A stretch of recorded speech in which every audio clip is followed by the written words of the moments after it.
So Marvel Rivals has made quite the impact, nearly universally loved by both fans of Marvel and fans of hero shooters. So it wouldn't surprise me too much if fans of the game might be interested in some of the history behind this game and the universe, well, multiverse according to the lore it presents. If you're one of those people, this video is just for you. Today I'll be presenting you with reading recommendations centered around this game. For simplicity, I won't be doing anything like giving you reading arcs for every single character featured. That'd just be insane. Rather, I'll be recommending stories that the developers seem to have been drawing inspiration from for the overall world building and story beats. And luckily for all of you, I'll be keeping all of these brief and spoiler-free, so if any of my recommendations seem interesting, you can jump on in without having the experience ruined. Without further ado, let's get into it. So first, we'll start off with an easy freebie. Rivals just so happens to have its own tie-in comic simply called Marvel Rivals Infinity, exclusive to the Marvel Unlimited app. It gives a small glimpse into the inner workings of this world and provides a bit more context to what's happening when you and the other team are fighting over the payload, but nothing you can't already glean by playing in the game itself. I wouldn't exactly call it high art or even all that good, but it's a short, light read. As for some proper reading material, the game primarily seems to take place in the year 2099, so where better to start than Marvel 2099? It's exactly what it sounds like on the cover, the Marvel Universe in the not too distant future of the year 2099. Luckily, the different titles stand on their own pretty well, but the two I'd recommend are Spider-Man 2099, easily the highlight of the entire line, and the one I feel is more relevant to this game, Doom 2099.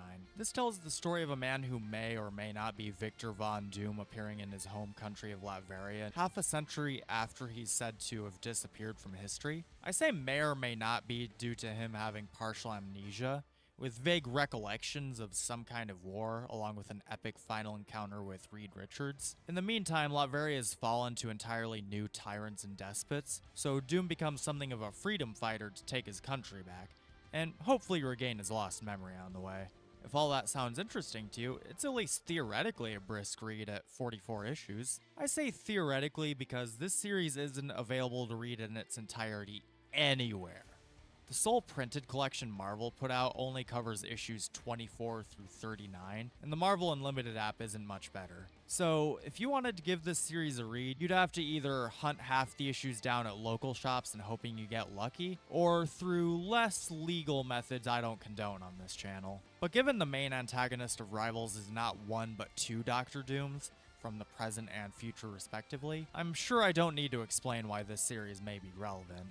Our next stop takes us to the planet Klyntar, which is featured as a payload map in the game. This is the home planet of the symbiotes, so the birthplace of creatures such as the Venom symbiote. And of course, the game also makes some pretty heavy implications regarding both the world itself and their creator god Null. I fucking hate Null as a character, but given he's being hyped up as a potential big bad for a future season, some of you may be interested in Null. With that being the case, you'll want to check out Guardians of the Galaxy number 23 from 2015, written by Brian Michael Bendis, as sort of primer to all this, since it's where the planet and species get their name, as well as a general view of how they operate with other species. It's also where Venom's Space Knight skin first appears, being a sort of upgraded form for Flash Thompson's Venom. Yeah, Spider-Man's old bully was Venom for a while, it was a whole thing. After that, go ahead and jump on into Donny Cates' Venom run, lasting from 2018 to 2022. In addition to the main Venom series, it also includes larger events such as Absolute Carnage and King in Black. The long and short of it is this run puts in the work to make Venom truly stand on his own and give him his own corner of the Marvel Universe, truly setting him apart from being just a Spider-Man character. If you've seen the Venom movies, the dynamic between Eddie Brock and the symbiote feels pretty similar here, though not as played up for laughs. This is also where Null first appears, and the entire run is more or less dedicated to setting him up as a major threat to the Marvel Universe. I don't particularly care for Null as a character or the idea of the symbiotes having a creator god to begin with, but objectively, Donny Cates is a mighty fine writer, and symbiote lore has been forever changed to his contributions. Next up is a trip through the multiverse, or to be specific, the Spider-Verse. For our purposes, I'd really just recommend you read the original story featured in Amazing Spider-Man issues 9 through 15, written by Dan Slott, as well as its prequel miniseries, Edge of Spider-Verse. Edge is essentially an anthology series introducing spider people from across the multiverse, including the now famous Spider-Gwen and this game's very own Penny Parker, created by Gerard Way. Yes, that Gerard Way. If I were to give Penny an elevator pitch, imagine Neon Genesis Televangelist, Neon Genesis Evangelion, but with spiders, which needless to say is really cool. All 5 issues of Edge are worth checking out, but especially issue 5 if you want to know more about Penny. For the event itself, it's a pretty standard multiverse event featuring dozens of spiders trying to fight for their lives against a family of beings called the Inheritors. Basically, energy vampires with extra steps. It's not a bad story by any means, just doesn't do anything to really wow the reader. It also features the first appearance and origin of the Master Weaver, Spider-Zero's master. If you want to see more of him, you can check out the following spin-off series, Web Warriors, featuring a ragtag group of spiders led by him, fighting threats throughout the multiverse, such as a multiversal League of Electros. It's a pretty brief read of just 11 issues, but it's fun and doesn't overstay its welcome. Of course, when you have a success including but not limited to a blockbuster movie franchise inspired by it, sequels are bound to happen, and there are quite a few that honestly aren't all that interesting. Diminishing returns, really. But hey, if you enjoyed the first one enough and want more Spider-Verse, maybe they'll scratch that itch. Next up, we're delving into the potential inspirations for Season 1 specifically. Given it's horror-themed in general and vampire-themed specifically, it gets a bit more intense from here. First up, we have the Darkhold saga from 2021, a series of one-shots all focusing on different characters with an overarching narrative. Now, before we get into it, I'm going to tell you all right now, this is a horror event, so if you don't like horror comics or horror in general, don't read these. Okay. The long and short of it is Dr. Doom accidentally awakens the dark god Chthon using the titular Darkhold. For simplicity's sake, imagine it's basically the Necronomicon from H.P. Lovecraft's work. To keep Chthon from laying waste to the human world, Scarlet Witch recruits Iron Man, Blade, Wasp, Spider-Man, and Black Bolt to fight back. Her brilliant idea to shield them from the madness that results from Chthon's realm is to expose them to a small degree of madness by reading excerpts from a copy of the Darkhold, since copies don't hold as much power as the original, while still being incredibly dangerous regardless. This ends up backfiring horribly as the 5 heroes end up getting corrupted by being forced to live through what's essentially their worst nightmares, each being featured in their own dedicated one-shots. What I like about each of them is they all delve into different genres of horror. Iron Man is typically afraid of being trapped in his armor, so this dials that up to 11 as we get some Cronenberg-style body horror. Blade is pretty much what you'd expect. Vampires took over the world. Wasp's one-shot takes that infamous backhand by her ex, Hank, aka Ant-Man, Giant Man, Yellow Jacket, whatever you want to call him, and dials it up to 11, making it a psychological horror. Black Bolt finds himself stranded on one of his planet's moons with no recollection of how he got there, and has to deal with a form of existential horror as he can't trust what little memory he has left and doesn't know who he really is. Lastly, Spider-Man's involves his entire world falling apart all around him, and he's the only one trying to keep it all together.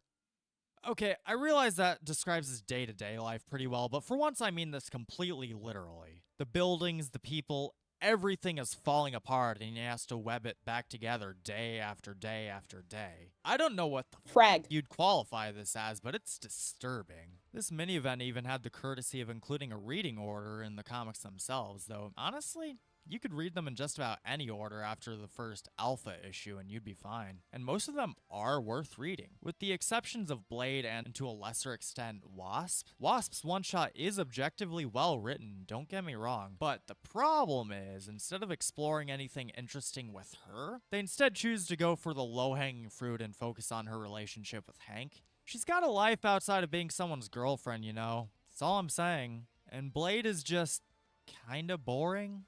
Imagine any action or horror story with a metric ton of vampires, or really any post-apocalyptic story with a group of survivors. You basically get that here. Best of the bunch has to be Spider-Man.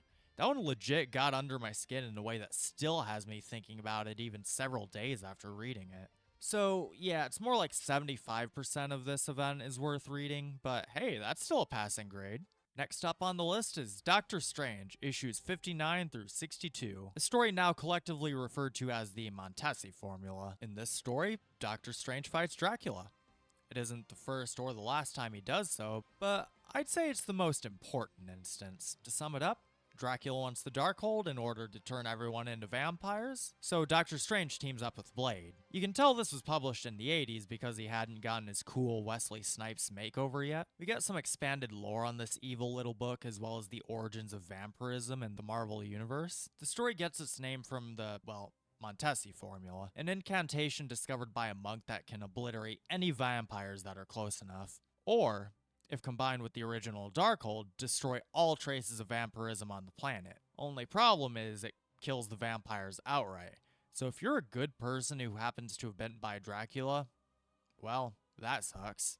Once you know what to look for, it's pretty easy to see how this story may have influenced Season 1 of Rivals, with the Montessi formula even being mentioned by name as a possible solution to the vampire invasion during the loading screen of the Midtown map. The likes of Mr. Fantastic, Doctor Strange, and Iron Man having some pretty heated debates over whether or not to use it. Heck, the Darkhold is even the thing you click on to access this season's Battle Pass. Given the game's emphasis on multiverses and timelines, you could also argue this season is like an alternate ending to the Montessi formula story arc, seeing as how it's shown that both Doctor Strange and Blade had been defeated by Dracula, allowing him to take over in the first place. Our last stop of the day also just so happens to be our most recent, Blood Hunt, released in 2024. Blood Hunt is the story of how Varney, the very first vampire in history, takes back his title from Dracula as Lord of the Vampires and blocks out both the sun and the moon to usher in a new age of eternal night. Oh, hey. Key players like Thor end up being taken out pretty much immediately with the power of subterfuge and sheer numbers. They can't just whip out the Montessi formula this time since that requires the Darkhold, which isn't exactly easy to come by due to the events of the Darkhold saga we talked about just a minute ago. So the Avengers have to resort to some pretty unconventional team-ups to save the day, such as the team working with Dracula, who wants his job back, or Doctor Strange making a deal with Doctor Doom.